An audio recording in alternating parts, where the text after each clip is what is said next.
အားလုံးမင်္ဂလာပါတော့ရွေးကနေပြန်လဲကြိုဆိုပါရစေကျွန်တော်အခု print ထုတ်ဖို့ဟာလေးရှိတယ်ပေါ့နော်ဆိုတော့အဲ့ဒါလေးကိုကျွန်တော်တခါတည်းဒီမှာလုပ်ပြပေးသွားမယ်အလုပ်လုံးရင်းနဲ့ record ဖမ်းလိုက်တာပေါ့နော်အဲ့တော့ဗာလဲဆိုတော့ဒီမှာအင်းလေးလားဗာလေးလားမသိပါဘူးအင်းလေးလားအင်းလားမသိဆိုတော့အဲ့ဒါလေးကိုနော် print ထုတ်ဖို့လုပ်အောင်သူက A4 မှာဟိုဟာလုပ်ချင်တာ6ခုလိုချင်တာနော်6ခုလိုချင်တယ်ဒီကောင်6ခုဒီကောင်6ခုနော်ကျွန်တော်တစ်ခု300နဲ့ပြောထားတယ်ဆိုတော့ကက်လောင်းမယ်ပေါ့နော်အဲ့ဒါလေးကိုကျွန်တော်တို့လင်းမောင်လေးပါလေးပြန်ချိန်ပြီးတော့လုပ်ရအောင်ဒီကနေစပါနော်အဲ့တော့ကျွန်တော် Photoshop ရဲ့ရင်ဆွဲထည့်လိုက်မယ်ဒီလိုဟာလေးလာရင်လောက်တက်အောင်လေအဲ့တော့ကျွန်တော် file new ခေါ်ပြီးတော့နော် file new ခေါ်ပြီးတော့ A4 size ခေါ်လိုက်မယ် resolution တော့ RGB color နဲ့ပဲကျွန်တော်ထားပြီးတော့ create လုပ်လိုက်မယ် okay ဆိုတော့ဒါလေးဟိုဘက်ဆွဲသွားလိုက်မယ်ဒီဘက်လာထည့်လိုက်မယ်နော်အဲ့တော့ဟုတ်ပြီသူဒီအောက်မှာနောက်မှာခဲအောင်လေးပေါ်နေတယ်သဘောကတော့ဖုန်းနဲ့ရိုက်ထားပုံရတယ်နော်ဒီ color တိုင်းပဲကျွန်တော်ထုံးမှာအဲ့တော့ကျွန်တော်ထုံးစံတိုင်းเนาะကျွန်တော်အရင်ဗီဒီယိုကြည့်ဖို့တဲ့သူတွေဆိုရင်သိတယ်ဒီကောက်ကျွန်တော် level panel နဲ့ပြန်ပြီးတော့လင်းသွားအောင်လုပ်လို့ရတယ်အဲ့တော့ control L ကိုနှိပ်เนาะ level panel control L ကိုနှိပ်ပြီးသွားရင်ဒီမှာ shadow midtone highlight 3ခုရှိတယ်အဲ့ဒီမှာ highlight midtone လေးကိုယူဆိုတော့ highlight eye dropper tool လေးကိုယူဒီခဲအောင်ဖြစ်နေတဲ့နေရာလေးကိုတောက်လိုက်လို့ရှိရင်နည်းနည်းလေးဘေးမှာခဲသားလေးတော့နည်းနည်းရှိနေတယ်အဲ့တော့ကျွန်တော်တို့ဒီမှာ highlight လေးနည်းနည်းလေးဆက်တင်လိုက် highlight တုံးလေးနည်းနည်းလေးတင်လိုက်ဒါဆိုပြီးသွားပြီအောက်ကနည်းနည်းခဲအောင်ဖြစ်နေတဲ့ဟာလေးမရှိတော့ဒါပဲနော်အဲ့တော့ကျွန်တော်ရပြီဒါကိုတကယ်လို့ထင်သာမြင်သာရှိကျင်တယ်ဆိုရင်တော့ double click နှိပ်ပြီးတော့ဘောင်လေးခတ်လိုက် stroke မှာနော် stroke မှာကဲ1တော့မဟုတ်2ပေါ့နော်ပြီးတော့ရင် order ဖြစ်ပြီးတော့ပွားလိုက်ဟုတ်တယ်နှစ်ခုရထားလိုက်ပြီး order ဖြစ်ပြီးတော့အောက်ကိုဆက်ပွားလိုက်မယ်နည်းနည်းဂျားထဲမှာချထားလိုက်မယ်ဘာကြောင့်လဲဆိုတော့ကျွန်တော်တို့ကကြီးတွေဘာတွေကလှိုပ်မှာဆိုတော့လေအော် sorry ကျွန်တော်ဒီကောက်အောင်ကဲဘေးတိုက်ဆိုပိုးအဆင်ပြေမလားလို့နော်ကြီးလေးရမလားမသိဘူးအဲ့တော့စာရွက်လှဲလိုက်မယ် image rotation 90 degree ccw တို့ပါတော့နော်အရင် version ဆိုပေါ်လိမ့်မယ်ဒီမှာတော့ close white ဆိုတဲ့ဟာလေးပေါ်တယ်ထားပါတော့နော်ဒါ9လက်တ9လှည့်လိုက်တာပေါ့ဒါလေးကို shift ပြီးတော့လှည့်နော်ဒီလိုမျိုး down လေးတွေမှာအသီးလေးတွေပေါ်နေဖို့ဆိုတာက move to ရွေးထားတဲ့အချိန်တွေမှာအပေါ်မှာ show transform control ဆိုတဲ့ဟာကိုအမှန်ချစ်ထားမှရမယ်နော်အဲ့ order ပြီးပြီးတော့တစ်ခုပွားထပ်ပွား okay ဆိုတော့ဒီ3ခုကို selection ပေးပြီးတော့ကျွန်တော်နည်းနည်းလေးထပ်ပြီးတော့ချဲလိုက်မယ်ပြီးတော့ရင် order ပြီးပြီးတော့ထပ်ပွားလိုက်မယ် okay ဒါဆိုရပြီဒါကျွန်တော်တခါလေး print ထုတ်မယ် control P ကျွန်တော် epson A05 သုံးပါတယ်epson A05 copy ရော1ပေါ့print setting မှာနော် A4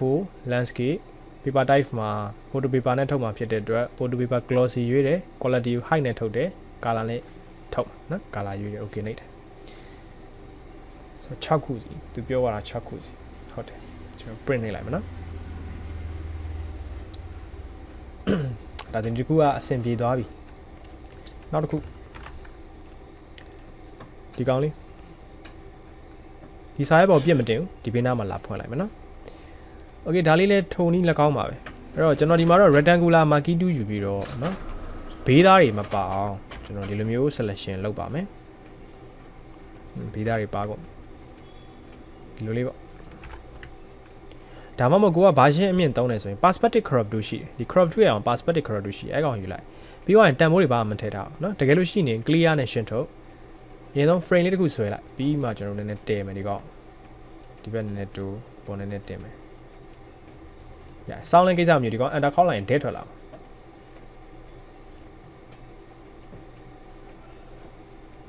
အောက်ကတော့နည်းနည်းတော့ကျွန်တော်လှေးရမှာထင်တယ်လှေးရပြီဒီလောက် enter ခေါက်လိုက်မနော် okay ဆိုတော့ဒါကိုကျွန်တော် E4 ထဲပဲယူသွားမယ်ဒီကောင်နည်းနည်းကွက်နေတာလေးမြင်ရတယ်နော်control L level ခေါ် highlight ဒီ eye dropper တူလေးယူနည်းနည်းပူမှောင်နေတဲ့နေရာလေးတစ်ချက်တောက်လိုက် okay တစ်ချက်ပဲ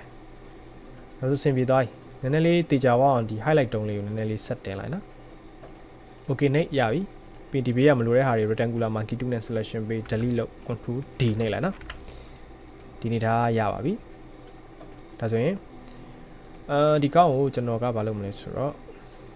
ပြန်သေးမယ်ပြန်သေးပြီးတော့သူလဲ6ခုဆိုတော့ order နဲ့ဒီလိုပွားလိုက်မနော်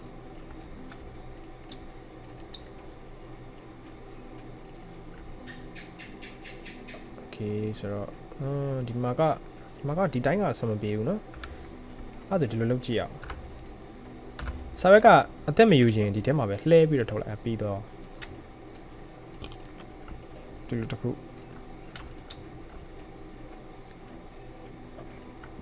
မကနိုင်ဘူးเนาะနည်းနည်းထပ်သေးပါရအဲ့တော့အကောင်လုံးကို selection လုပ်ချုပ်လိုက်နော်အဲ့လောက်ပဲရ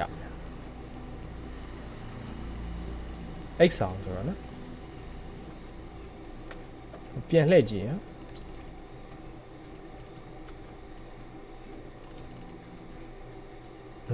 လှည့်တာမှအဆင်ပြေပြီနော်အဲ့တော့တစ်ခါလေကြာရင်ကိုက print ထုတ်တဲ့အခါမှာအဲ့လိုမျိုးထောင်နေလဲပြောင်းကြည့်ဒီလားထောင်ကြီးမထားနဲ့လှည့်ကြည့်လှည့်ရင်ပိုကာနိုင်လားပိုပြီးတော့လှနိုင်လားလုပ်ကြည့်နော်ဒါဆိုကျွန်တော်အခုဒီမှာနော်ထောင်ကြည့်ရလှည့်ကြည့်ရနော်အခုဒီတိုင်းလေးအဆင်ပြေဘေးတော့မပြောတတ်ဘေးကိုနည်းနည်းပြန်ကြည့်ရအောင်ဘေးလည်းလွတ်တယ်နော်တော်တော်ကြီးလွတ်တယ်ဆောင်းလှဲတဲ့ဒီဇိုင်းဒီကောင်၄ခုတောင်ရလောက်တယ်တော်ပါပြီဒီလောက်နော်ကကြီးညက်ပူလည်းကြားမှာရှိသေးတာကျွန်တော်ဒီကောင်ရင်ကို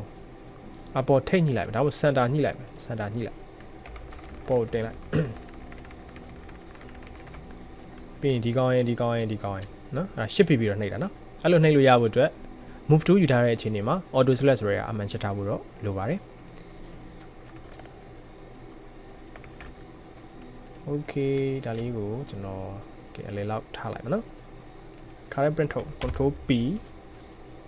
absent a05 ပဲဆောင်းနာဒီ file ထဲမှာပဲ setting ချိန်ထားပြီးသားဆိုတော့ဘာမှလုပ်စရာမလို print လိုက်ရပြီနော် okay ဒါဆိုရင်ဒီလောက်ပါပဲဒီနေ့ video ကနော်ကျွန်တော်နောက်ရက်ဒီမှာတခုခုလုပ်စရာရှိလို့ချင်း record လုပ်ပြီးတော့